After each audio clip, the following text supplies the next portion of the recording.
The North Atlantic in early 1942 was a graveyard. Convoys burned on the horizon, their broken silhouettes vanishing into black winter seas. German U-boats prowled in deadly packs, the wolf packs, coordinated hunters that struck under cover of darkness, vanishing before escort ships could react. For the Kriegsmarine, it was the happy time. For the Allies, it was catastrophe. Oil tankers, liberty ships, freighters carrying food and arms for Britain, all were easy prey.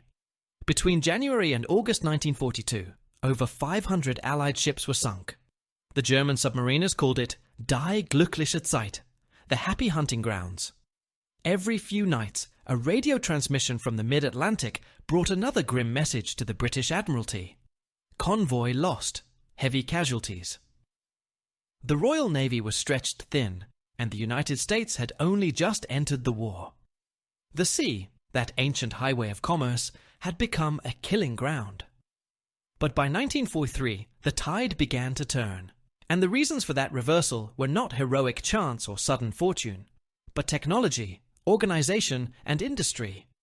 Cheap escort carriers, small ships armed with sonar and depth charges, clever mathematics, and invisible intelligence from the shadows of Bletchley Park began to shatter the U-boat menace.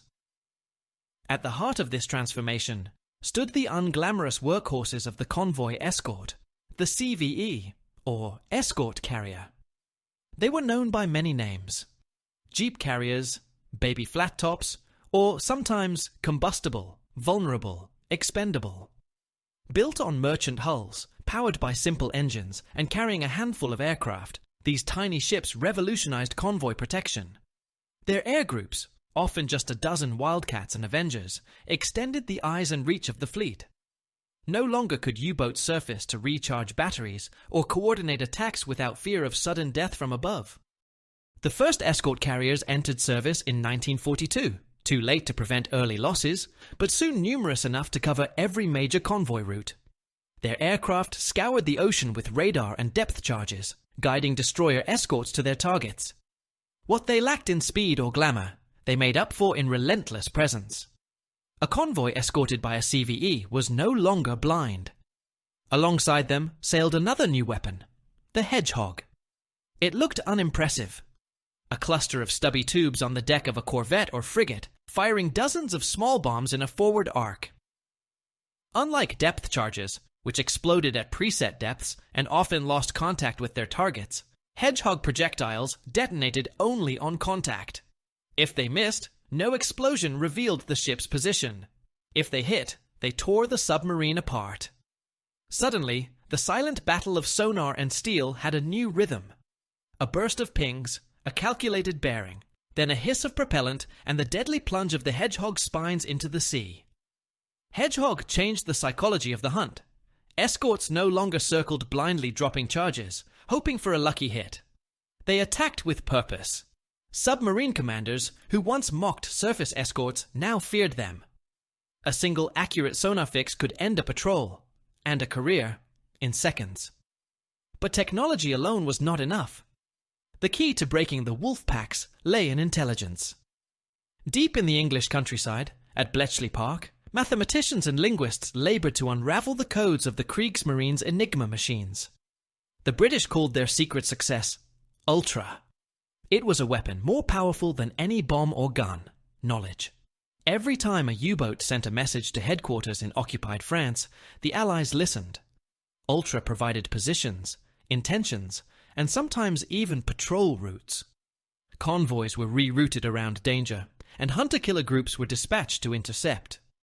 To protect the secret, only a handful of admirals were ever told the true source of their intelligence. Orders were phrased to appear as guesses or routine patrols. To the Germans, the sudden precision of Allied counterattacks seemed uncanny, almost supernatural. They suspected nothing until it was too late. Ultra turned the Atlantic into a chessboard where the Allies could see most of the opponent's pieces, while the Germans groped in the dark. The wolf packs, once coordinated by radio and skillful strategy, became isolated and hunted. One of the most unsung elements of this victory was HFDF, or high-frequency direction finding. The sailors simply called it Huff Duff. When a U-boat sent a radio message, HFDF stations along the coasts of Britain, Canada, and even ships at sea could instantly determine its direction. By triangulating several bearings, Allied analysts could pinpoint the approximate location of a submarine within minutes. This was the real-time counterpart to Ultra, a living, breathing network of ears listening across the ocean. A single Huff-Duff-equipped Escort could swing its antenna, catch a faint signal in the static, and mark a bearing on the chart. Within hours, the convoy commander had a probable U-boat position. Instead of waiting to be attacked, the escorts hunted first. The hunter had become the hunted. Yet all these devices, the CVE, the Hedgehog, Ultra, and Huff-Duff, would have been useless without the mass of men to operate them. The Royal Navy and US Navy launched one of the largest training programs in history. In Canada, the United States, and across the Commonwealth, air and naval bases teamed with recruits. Young sailors learned sonar tactics, convoy procedures, and radar operation. Pilots practiced anti-submarine bombing runs over lakes and coastal waters. For every U-boat commander at sea, hundreds of Allied officers were being trained to find and destroy him. This industrial-scale preparation mirrored the manufacturing miracle behind the Liberty ships. Simple, standardized, and built by the thousands in American shipyards, these vessels replaced losses faster than the Germans could sink them. In 1943 alone, the Allies launched more merchant tonnage than the entire U-boat fleet could possibly destroy. The arithmetic of war had shifted. The Germans could still kill, but they could no longer win. Hunter-killer groups, combinations of destroyers, corvettes, and escort carriers, roamed the mid-Atlantic searching for U-boats. When Huff-Duff or Ultra hinted at a target, the group fanned out, radar sweeping the waves. Aircraft dropped flares and sonobuoys. Destroyers attacked in coordinated patterns. The Atlantic, once the domain of the submarine, became a deadly trap. In March 1943, the U-boats reached their zenith, over 600 on patrol. They sank 97 Allied ships that month. But by May, everything changed. Allied escorts destroyed 41 U-boats in a single month. It was the breaking point.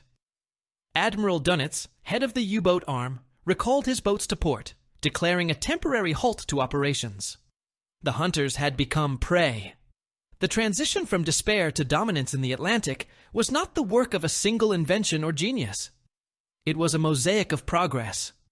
Each piece small, but together decisive. The cheap CVEs gave convoys their own air force. The Hedgehog made attack lethal.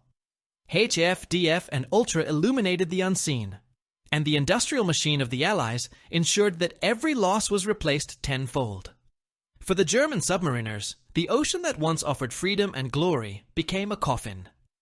Few of the early veterans survived the war. Of nearly 40,000 men who served in U-boats, over 30,000 never returned. The happy time had turned into the long night. The convoys were the lifeline of the Allied war effort, slow, disciplined columns of merchantmen, their wakes stitched together across the grey Atlantic. Each one was a floating city of steel and steam, burdened with food, ammunition, oil, and dreams of survival. Around them circled their guardians, destroyers, corvettes, frigates, and now the humble escort carriers. Together, they formed a fragile but increasingly deadly organism, one that learned, adapted, and fought back. The convoy battle was unlike any other in modern war. It was a duel of endurance, where the battlefield could stretch hundreds of miles and last for days. When radar screens flickered with faint contacts or sonar pings echoed through the hulls, tension rippled through the escort crews. Sleep vanished. Adrenaline replaced fatigue. The hunters were out there, unseen, patient, waiting for darkness. But this time, the darkness no longer belonged to them alone. Aboard a typical escort carrier, like the USS Bogue or HMS Vindex, the day began before dawn. Pilots crowded the ready room, studying weather maps and intelligence reports decrypted only hours before. Each sortie was a chess move, search sectors plotted with mathematical precision, fuel calculated to the minute. The pilots knew that a single contact report could save an entire convoy, or doom it if missed.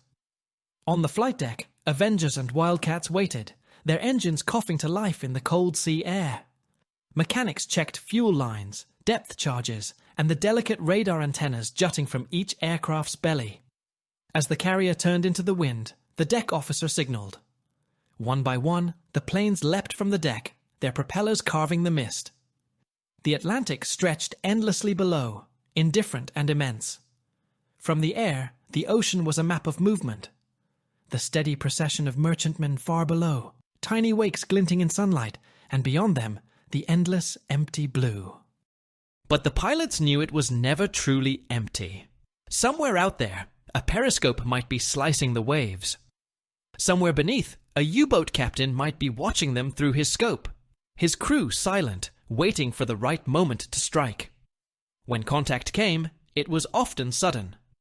A flash on the radar, a faint blip, barely distinguishable from static. The pilot banked hard, descending through the clouds. Sometimes it was nothing, but sometimes a shadow on the surface betrayed the truth. A dark hull, half submerged, rushing to dive. The pilot keyed his radio, voice tense. Submarine sighted, bearing 280, distance 1 mile. Back aboard the escort carrier, alarms blared. Destroyers broke formation, racing toward the coordinates. The convoy's air patrol peeled off, circling the spot. Depth charges rolled from racks, splashing into the sea. Then came the hollow thunder of detonations. The water boiled. Moments later, a patch of oil and debris surfaced. Sometimes that was all they saw. Sometimes the ocean swallowed its secrets again. But the Allies were patient. They didn't need to win every encounter. They only needed to make life impossible for the enemy. And that they did. For the U-boat crews, the transformation of the Atlantic was nightmarish.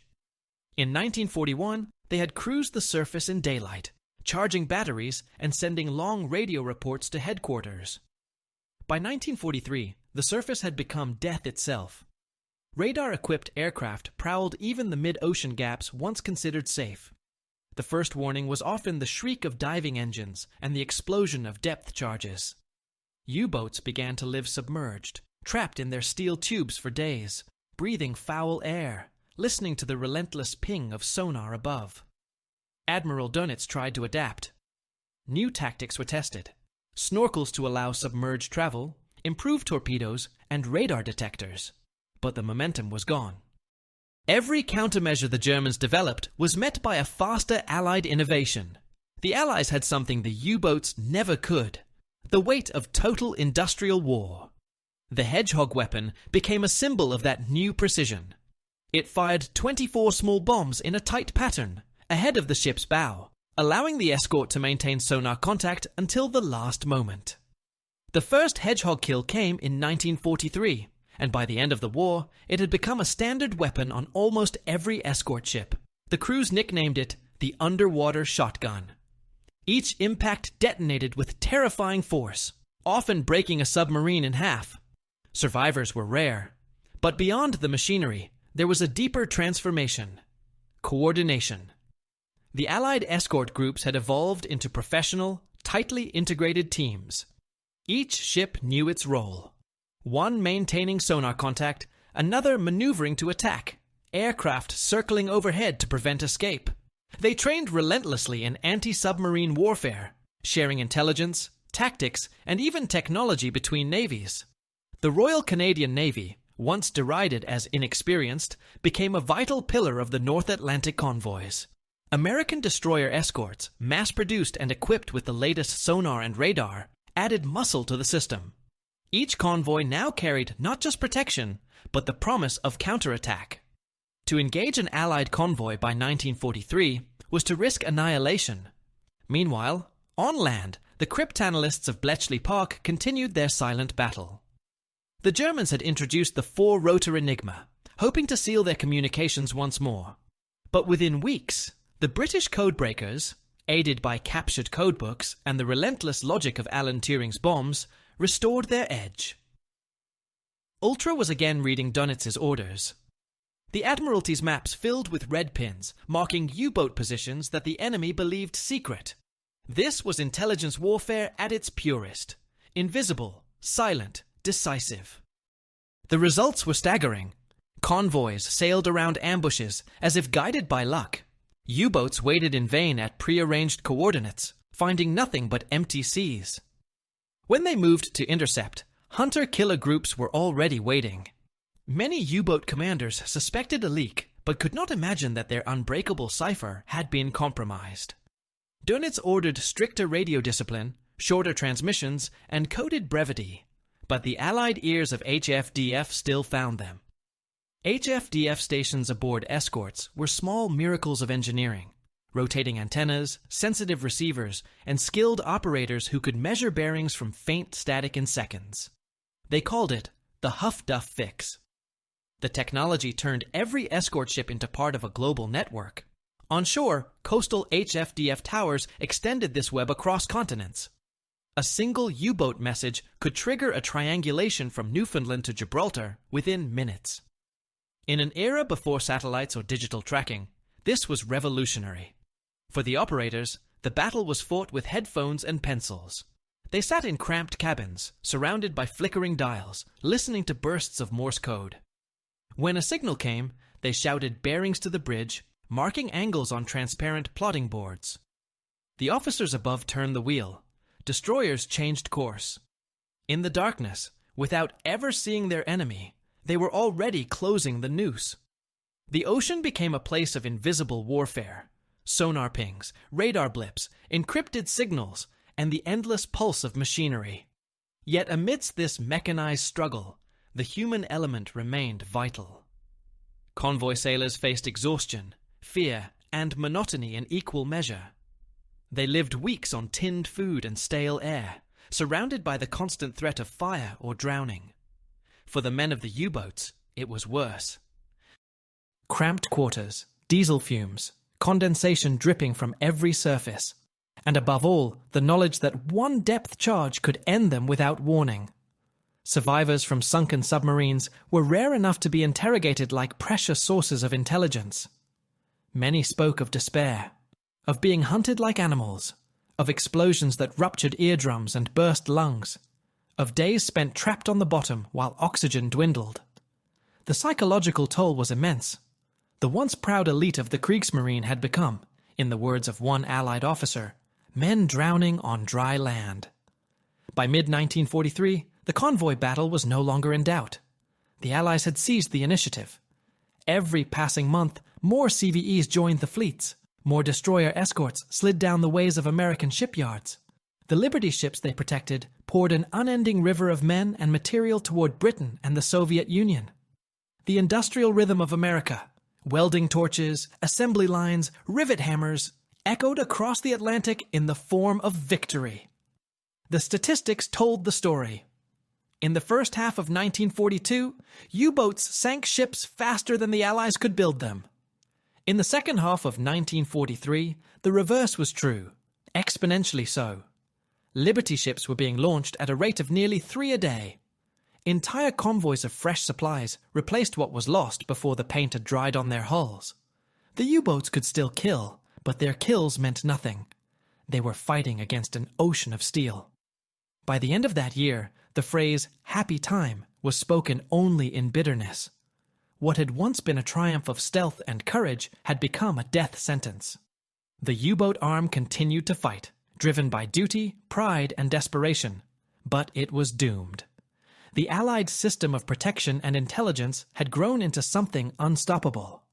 It was not one weapon, one ship, or one invention that ended their reign, but the relentless convergence of all.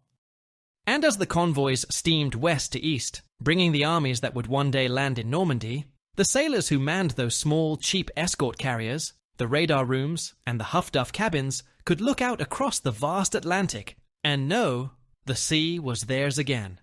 May 1943. Historians would later call it Black May, the month the U-boat fleet died. For nearly 4 years, the submarines of the Kriegsmarine had ruled the Atlantic's shadows.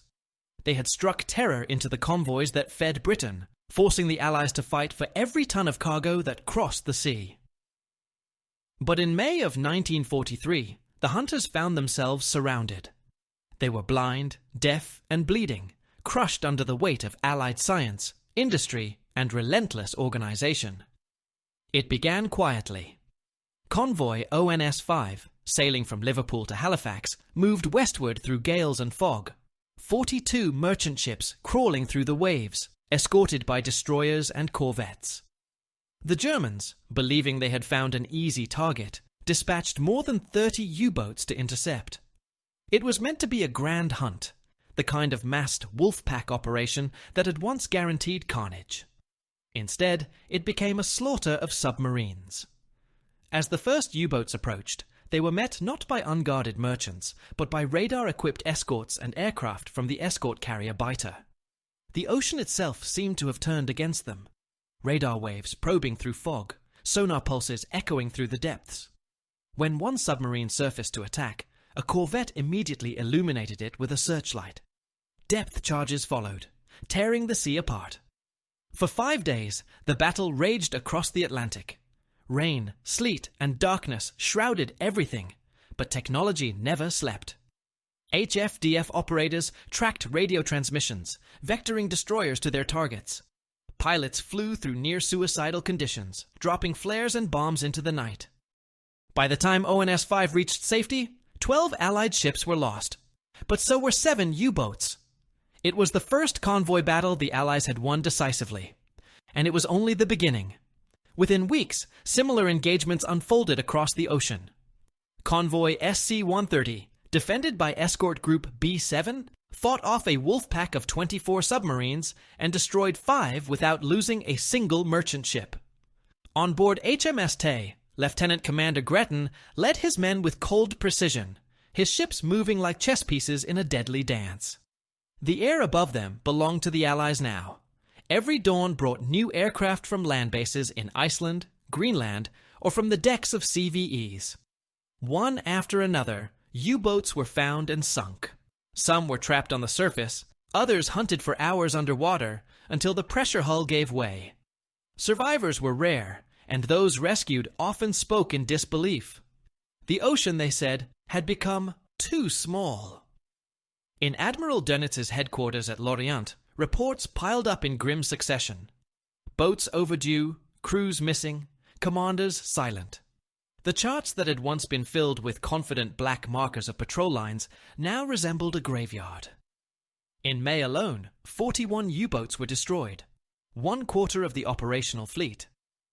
Dönitz, himself a former submariner, realized the truth. The war in the Atlantic could no longer be won. He ordered a temporary withdrawal of the fleet, an admission that would have been unthinkable a year earlier. The wolf packs dispersed. The Atlantic fell silent, except for the hum of Allied convoys moving freely once more. The tide had turned. To understand this reversal, one must look beyond the statistics and into the machinery that made it inevitable. Each escort group by 1943 functioned as an integrated, self-contained strike force. The hunter-killer concept, pioneered by Admiral Ernest King and refined by the U.S. Navy, meant that protection was no longer reactive. Instead of merely defending convoys, dedicated task groups roamed the Atlantic searching for U-boats, guided by Ultra and HFDF intelligence. A typical hunter-killer group centered on a CVE, ships like USS Card, Bogue, Core, or Guadalcanal. Around them sailed 4 to 6 destroyer escorts, each bristling with radar, sonar, and Hedgehog launchers. Their aircraft patrolled hundreds of miles of ocean daily, scanning the surface for wakes and periscopes. When Ultra hinted at U-boat concentrations, the task group moved to intercept. It was mobile warfare at sea, a concept that turned the tables completely. One of the most dramatic examples came in August 1943. USS Cards Group detected a cluster of U-boats returning to base from the mid-Atlantic. Over several days, its Avengers and Wildcats struck relentlessly. Radar contacts led to depth charge runs. Aircraft circled wreckage for survivors. By the end of the patrol, Cards Group had sunk 8 U-boats. German radio traffic crackled with panic. Dönitz himself noted bitterly that the sea itself has become the enemy. These groups operated almost autonomously. Their commanders relied heavily on intelligence updates from shore, but had wide discretion in tactics. They learned to combine air and surface search in seamless coordination. An aircraft might spot a diving submarine and mark the location with smoke. Within minutes, a destroyer would arrive. Sonar active, weapons ready. The Hedgehog pattern would fly, the explosions would thunder, and then silence. Only an oil slick remained. The Germans tried to adapt by changing technology. They fitted their submarines with METOX radar detectors, hoping to sense approaching aircraft in time to dive. But Allied scientists countered by shifting to higher radar frequencies undetectable by the devices. They developed ley lights, powerful searchlights mounted beneath aircraft, to illuminate U-boats caught on the surface at night. What had once been the safest time for attack, the dark hours before dawn, became the most dangerous. Pilots flying from CVEs or land bases could suddenly transform the night into day, diving from the clouds onto stunned crews scrambling to crash dive. Every advantage the U-boats once held was stripped away. They could neither see nor hide. Beneath these tactical triumphs lay the quiet colossus of Allied industry. While Germany struggled to produce a handful of advanced submarines, the Allies built hundreds of ships monthly. The Liberty ships, crude, square, but immensely practical, became the symbol of that unstoppable momentum. They were welded, not riveted, cutting construction time from months to mere weeks. Shipyards in Baltimore, Richmond, and Portland turned out hulls like an assembly line, each bearing a simple mission: deliver the cargo, whatever it takes. The numbers were merciless. By late 1943, the Allies were launching merchant ships faster than U-boats could even locate them. For every vessel sunk, 5 replacements joined the convoys. The mathematical certainty of defeat dawned on the German command, but by then it was too late. Even if every torpedo hit, the industrial equation could not be reversed. Meanwhile, Allied training programs reached unprecedented scale. Thousands of young sailors, engineers, and airmen cycled through sonar schools, radar instruction centers, and convoy simulators. The Royal Canadian Navy expanded from a minor coastal force into one of the largest anti-submarine fleets in the world. American shipyards launched entire classes of destroyer escorts, cheap, fast, and deadly. The Allies had learned that quantity and coordination could become a kind of quality in themselves. Each new sailor brought fresh skill. Each ship added new eyes and ears to the ocean. And they came not as individuals, but as parts of a vast machine, a logistical organism stretching from Kansas shipyards to British harbors. Fuel, ammunition, aircraft parts, even coffee and mail, all flowed through the convoys. It was this unbroken chain of movement that gave life to the war in Europe. Without it, there would have been no invasion of Sicily, no D-Day, no final victory.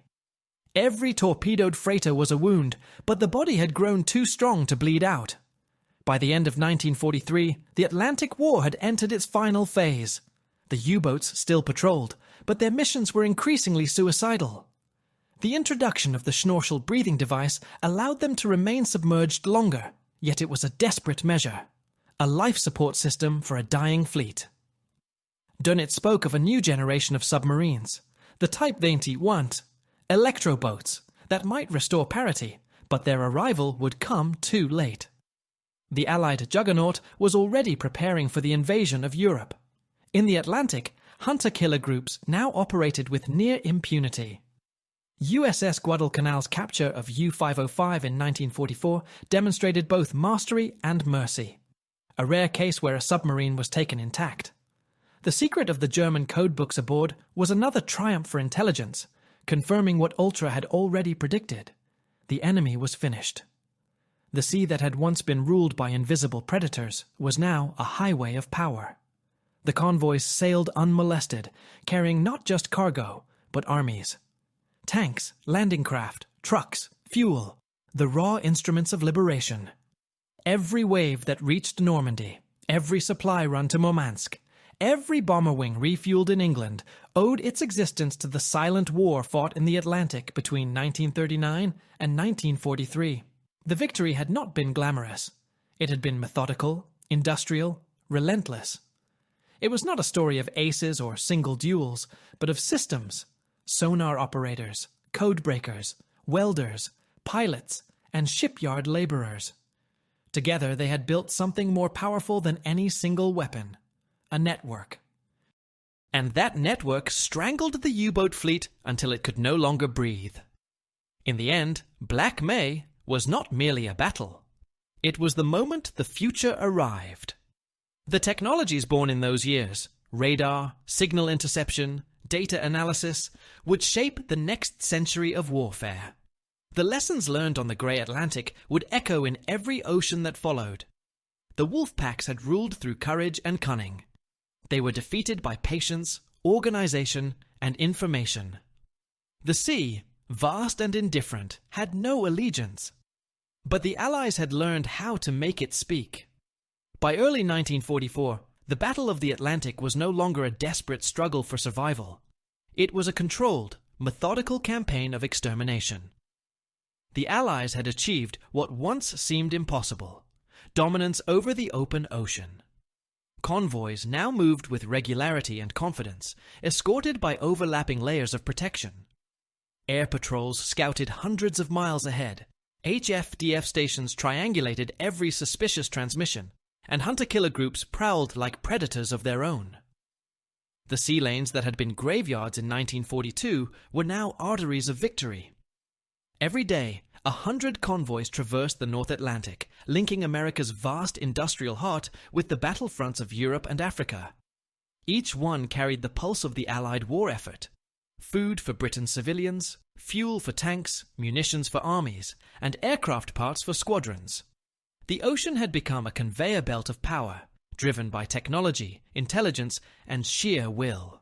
Yet, even as victory drew near, the work of the escort fleets never ceased.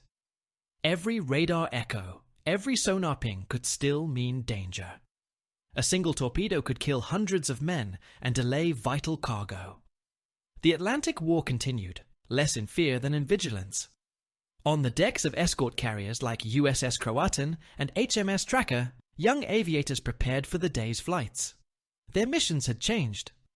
No longer desperate hunts for elusive submarines, they were now systematic patrols to ensure the lanes remained clear. Air crews operated as flying extensions of the convoy itself, eyes and ears, maintaining constant contact through radio and radar. Pilots launched before dawn, sweeping in wide arcs across the ocean. With radar guidance, they tracked any surface contact, friendly or unknown. They dropped sonobuoys to listen for propeller noise beneath the waves.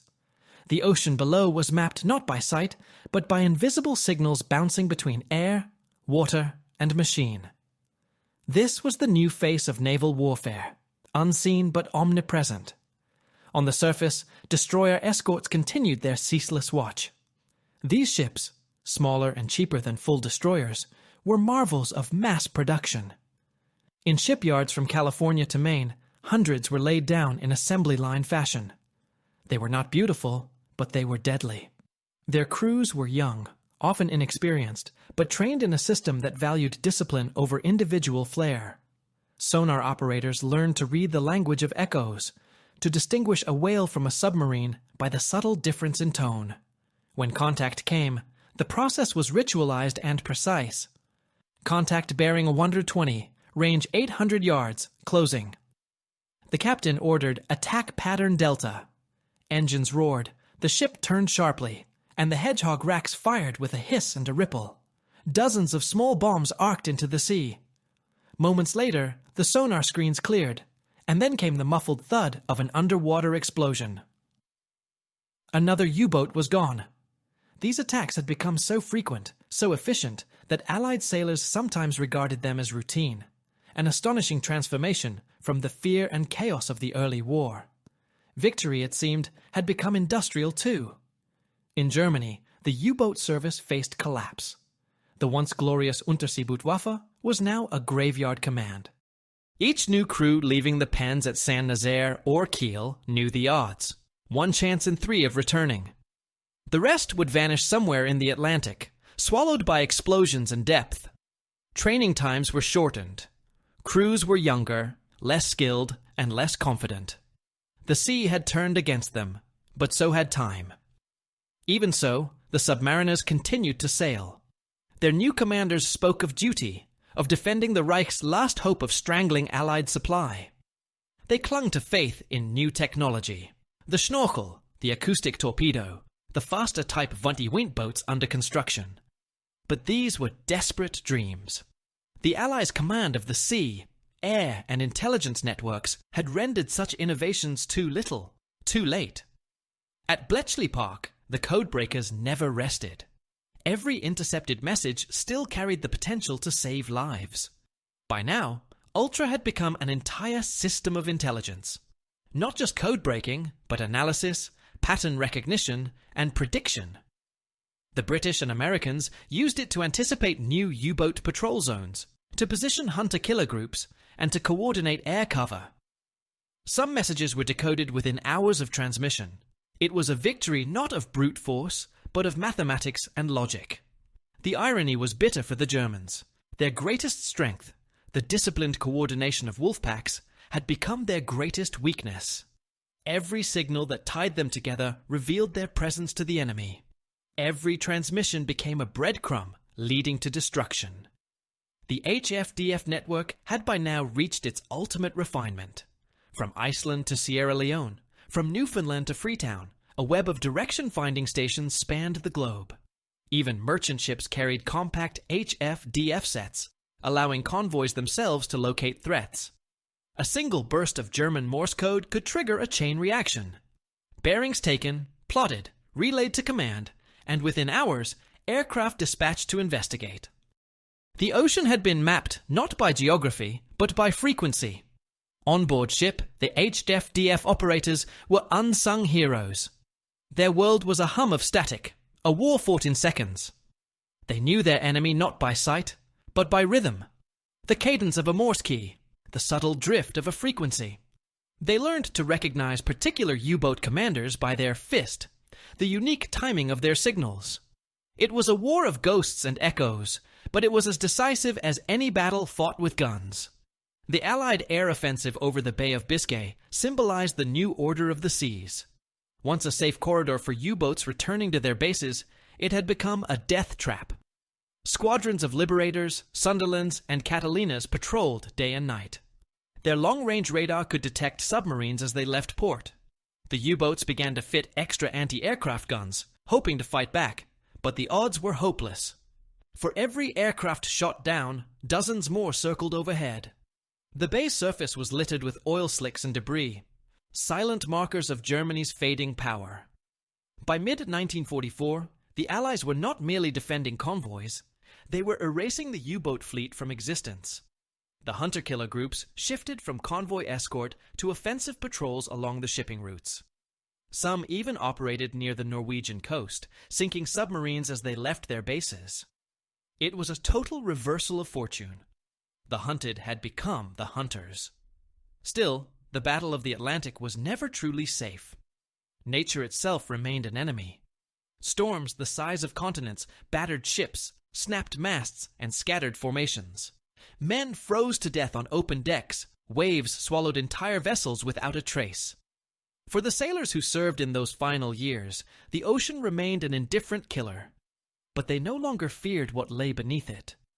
The U-boats were dying, one by one. Among those who survived, few boasted of victory. They spoke instead of endurance, of nights spent listening to sonar pings echo through the hull, of the smell of diesel and salt, of the strange quiet after a depth charge attack ended. The Battle of the Atlantic was not a story of glory. It was a story of persistence. And behind that persistence stood the machine of industry, the great logistic engine of the Allies. The Liberty and Victory ships became the lifeblood of two continents. Their gray hulls carried everything from tanks to wheat, from locomotives to landing craft. They represented a triumph not of artistry, but of organization. American shipyards, once building pleasure craft or ferries, had become factories of empire. The workers, many of them women, turned out ships faster than the enemy could sink them. Each launch was another nail in the coffin of the U-boat fleet. The convoys, once fragile lines of defense, had become unstoppable rivers of steel. When the Allied armies stormed Normandy in June 1944, Every bullet fired, every ration eaten, every tank that rolled forward had crossed an ocean once ruled by submarines. The victory on land was built upon the invisible triumph at sea. By 1945, the war's final act unfolded. The last U-boats still slipped from their pens, commanded by boys who had never seen an enemy ship through a periscope. They sailed into a world utterly changed. Skies filled with aircraft, seas patrolled by radar, and convoys escorted by machines of mathematical precision. Few returned. The wolf packs were gone, their legacy reduced to oil stains and empty signals.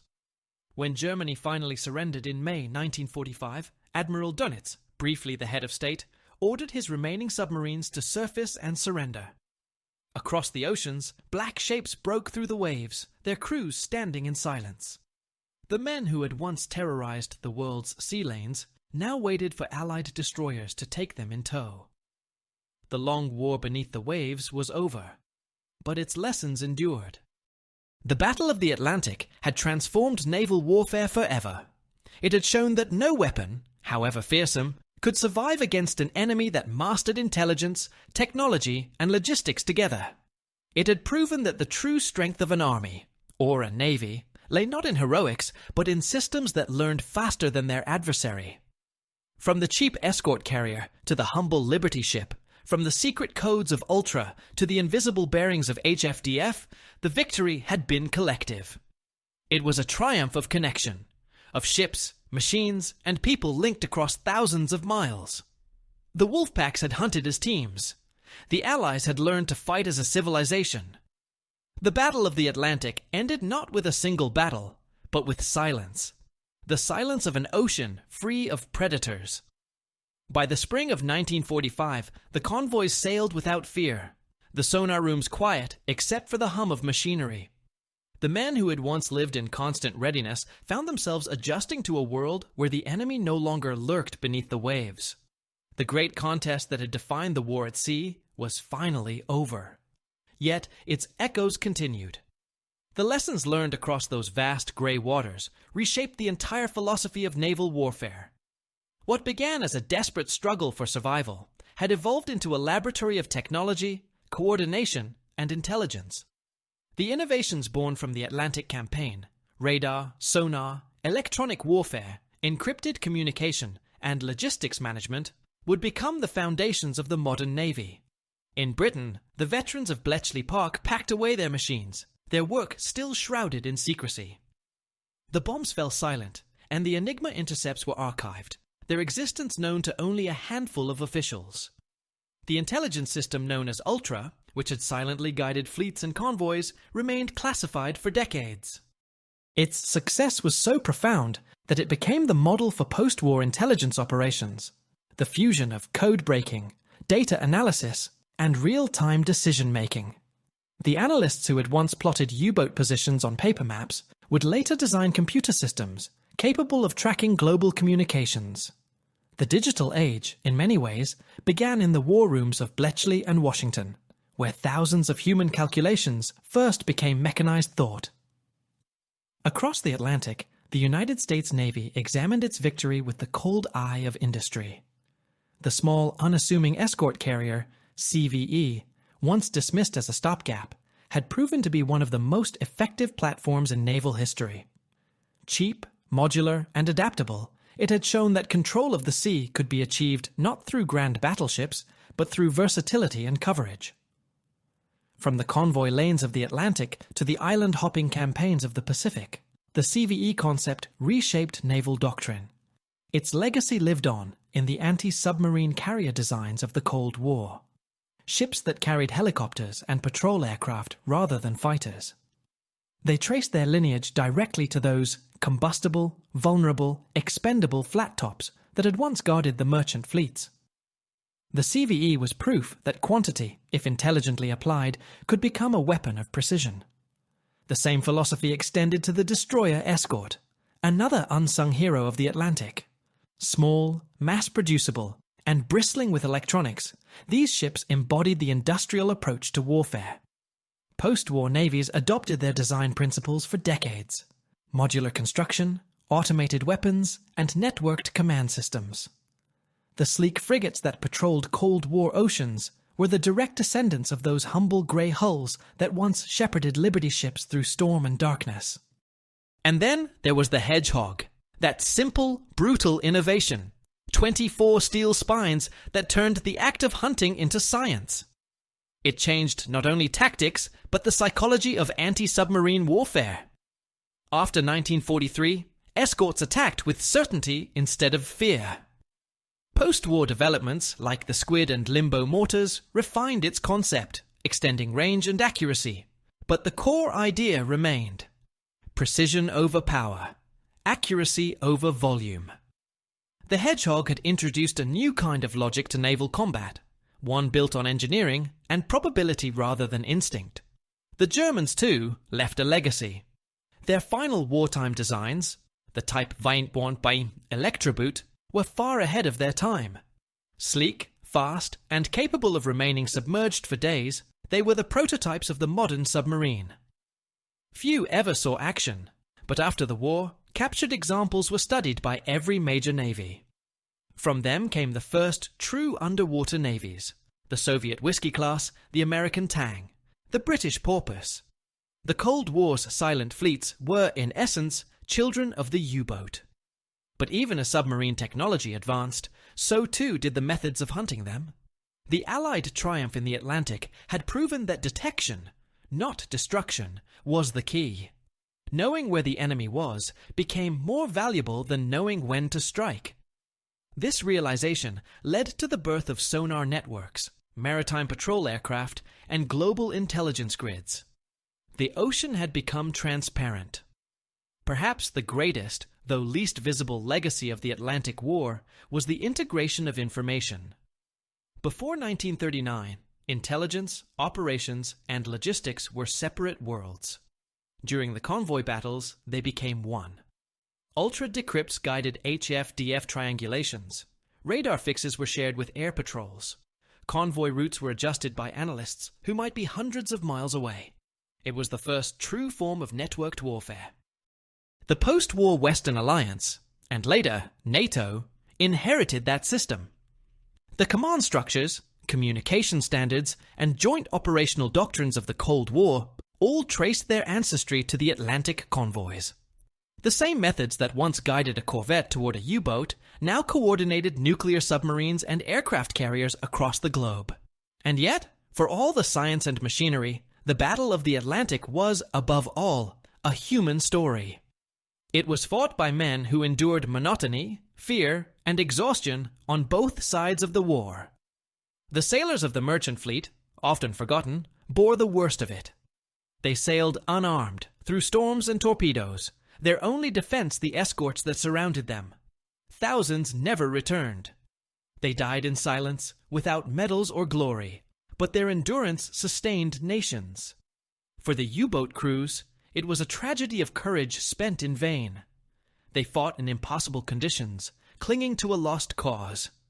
Many were barely 20 years old, commanded by officers scarcely older. They faced not hatred, but inevitability, a mechanical fate closing around them. The sea became their tomb, and their story a warning about the limits of heroism in the face of overwhelming systems. In ports across Britain and Canada, the survivors of the convoy escorts returned home to quiet celebrations. There were no parades, no grand monuments. Their victory was invisible, hidden beneath the waves they had conquered. But the impact of their work was felt everywhere, in the full shelves of British stores, in the armies that stormed Normandy, in the liberation of Europe itself. Without them, the war could not have been won. The Liberty ships continued to sail for years after peace was declared. Many were sold into civilian service, carrying cargo in peacetime as they had in war. Their crude, welded hulls became a familiar sight in every harbor, symbols of a world rebuilt by mass production. Cheap, replaceable, unstoppable, they embodied the very essence of Allied strategy. Where the Axis built perfection, the Allies built enough. In retrospect, the transformation of the Atlantic was as much a cultural shift as a military one. It marked the moment when warfare became a problem of systems engineering.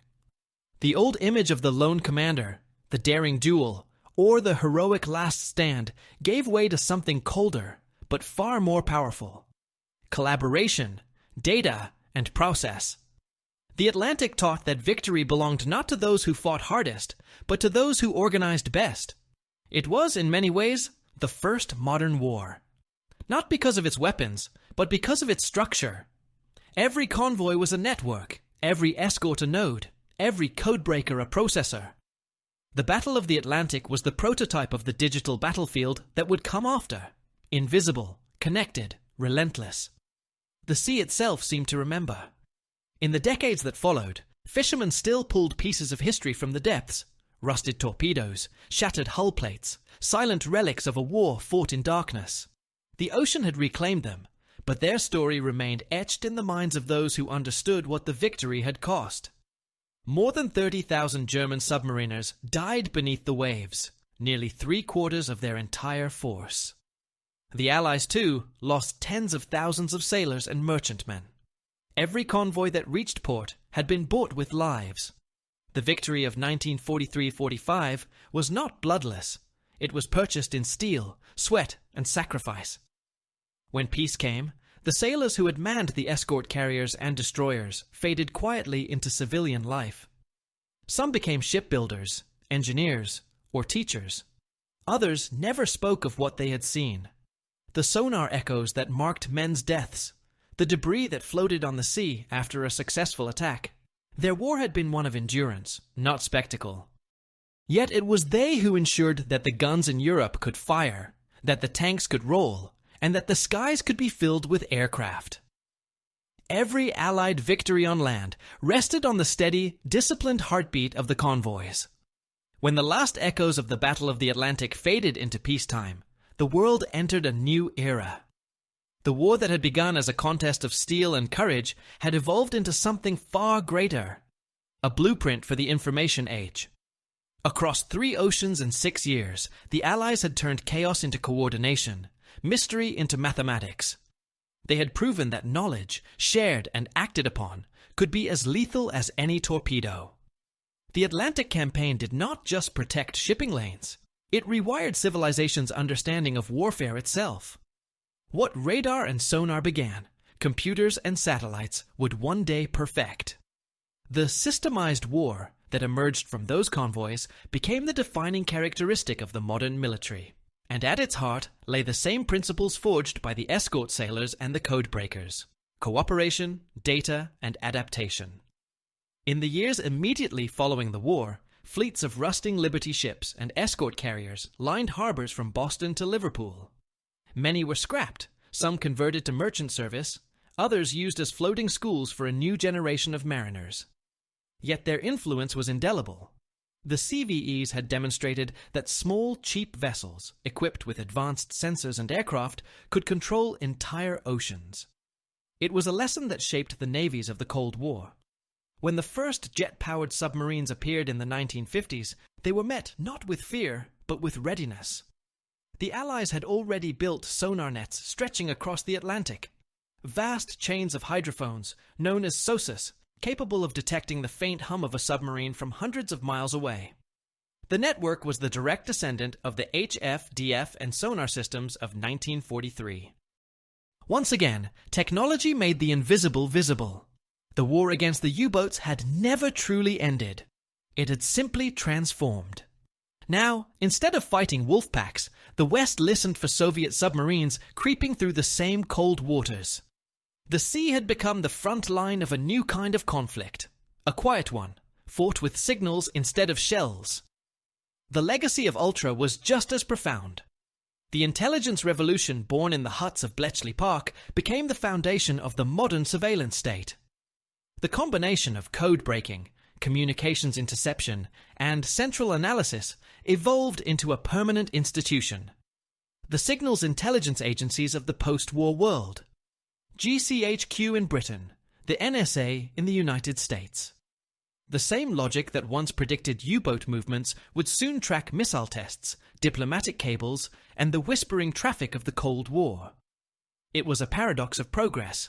The victory that had ensured freedom also built the architecture of secrecy. The new war would not be fought with fleets, but with information. The spirit of HFDF and Ultra lived on. The belief that whoever listened best would win. The technological revolution was mirrored by a social one. The industrial mobilization that had produced thousands of Liberty ships and escort carriers proved that democracy could outproduce tyranny. The victory in the Atlantic was not the triumph of one invention, but of a system that could evolve faster than any dictator's dream. It showed that innovation could come from welders as well as scientists, from anonymous shipyard laborers as much as from admirals. This philosophy became the backbone of post-war reconstruction.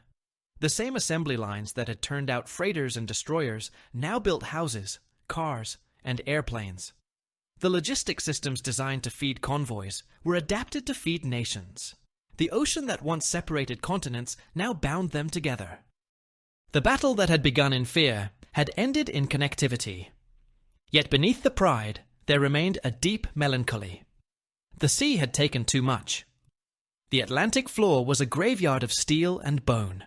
Hundreds of ships, thousands of men, frozen in eternal darkness.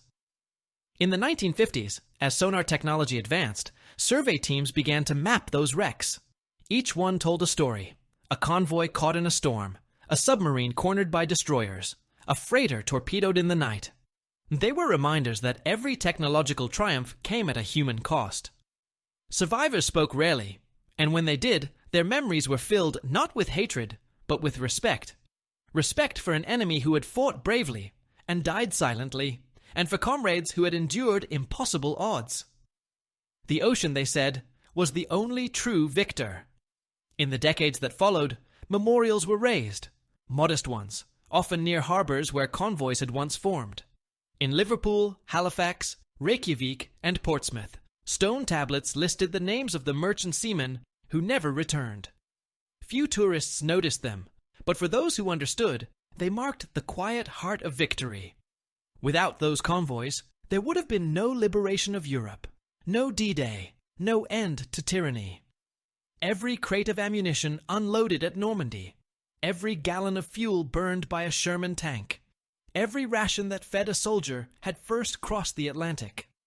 The victory on land was written by the sailors at sea. The strategic lessons of the Atlantic War became doctrine. Integrated command, real-time intelligence, and technological agility became the watchwords of modern militaries. When NATO was founded in 1949, its command structure drew directly from the convoy system. Multinational cooperation, shared signals, standardized procedures. Even the language of modern strategy, networks, nodes, interoperability, was born from those wartime maps of convoys and escort grids. The Atlantic had taught the world that control of information was as decisive as control of territory, and that insight reached far beyond warfare. In industry, science, and governance, the same principles took root: feedback, redundancy, communication, and adaptation. The globalized, connected world of the late 20th century traced its DNA to those sonar pings in the dark. But the most enduring legacy was psychological. The Battle of the Atlantic shattered the myth of invincibility, both for those who ruled the seas and those who sought to deny them. It taught that no weapon remains supreme for long. The U-boats, once symbols of unstoppable menace, had been defeated not by superior firepower, but by a collective intelligence that adapted faster than fear. It was a victory of minds over machines.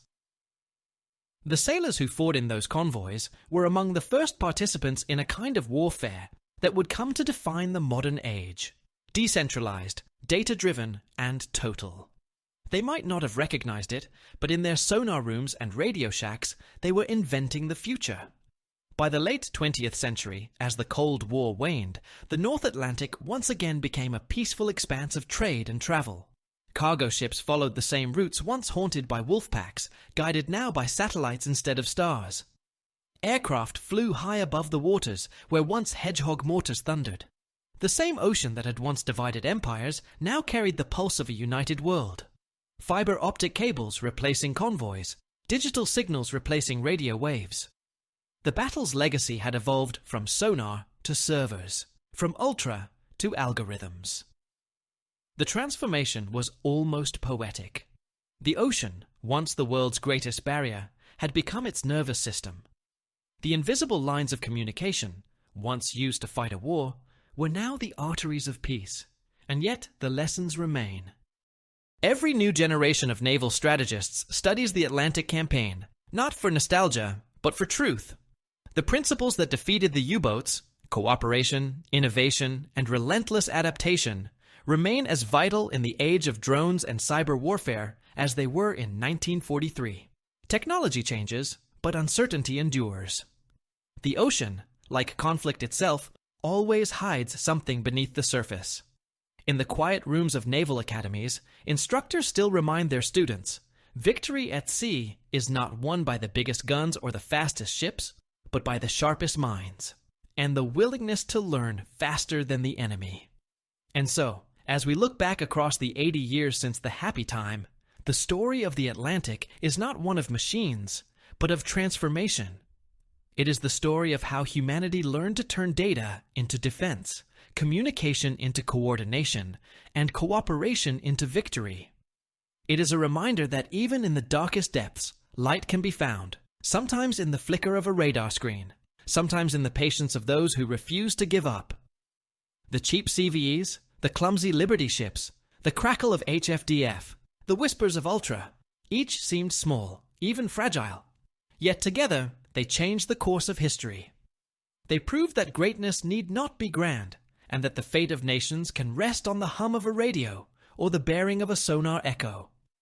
The Atlantic, once a graveyard, became a symbol of rebirth, of order wrestled from chaos, of the human capacity to adapt, to endure, and to prevail. And beneath its endless waves still lie the silent witnesses, the submarines, the freighters, the escorts, timeless reminders of a truth written in salt and steel, that the sea, though indifferent, remembers.